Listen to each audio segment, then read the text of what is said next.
Good morning. இன்றைக்கி நம்ம Friday நடந்த ஹேப்பனிங்ஸ் தான் பார்க்க போகிறோம். காலமாக 4 மணிக்கெல்லாம் எந்திரிச்சிட்டேன். முதல் நாள் விலாகில் சொல்லியிருந்தேன் என்னுடைய நாத்தனோட அம்மா ஓணத்துக்கு கேரளாவுக்கு கூப்பிட்டுருந்தாங்க அப்படின்னு. அது வந்து திரிஷூர் டிஸ்ட்ரிக்டில் தான் இருக்குது. இங்கே கிளம்பலாம் அப்படின்னு ரெடி ஆகிட்டு இருந்தேன். ஹஸ்பண்டுக்கு ஆஃபீஸ் லீவெல்லாம் இல்லை, இங்கே செலிப்ரேஷன்லாம் அந்தளவுக்குலாம் இல்லை இல்லையா. ஸோ அதனால் அவருக்கு சாப்பாடெலாம் செஞ்சு வச்சுட்டு தான் வந்தேன். முதல் நாளே அவர் மெனு சொல்லிட்டாரு, சாம்பார் வித்து வாழைக்காய் புட்டு செஞ்சு வச்சுட்டு போ அப்படின்னு. இந்த ரெண்டும் நான் செஞ்சுட்டேன். கூடவே பாயசம் கூட செய்யலான்னு ஆசையாக தான் இருந்துச்சு.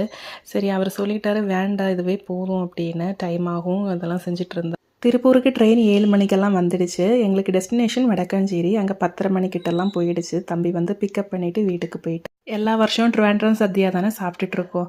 கொஞ்சம் டிஃப்ரெண்ட்டாக இந்த வருஷம் த்ரிஷூரில் உள்ள சத்யா, அங்கே உள்ள செலிப்ரேஷன்ஸ் எல்லாம் எப்படி இருக்குன்னு போய் பார்க்கலான்னு தான் மெயினாக நான் கிளம்புனதே. இனி அங்கே இருக்கிற செலிப்ரேஷன்ஸ், ஓண சத்யா இது எல்லாமே அடுத்த விலாகில் வரும். கண்டிப்பாக பாருங்கள். ஸ்டே டியூன் மகளே. இந்த விலாக் பிடிச்சிருந்தா சப்ஸ்கிரைப் பண்ணுங்கள். Bye by.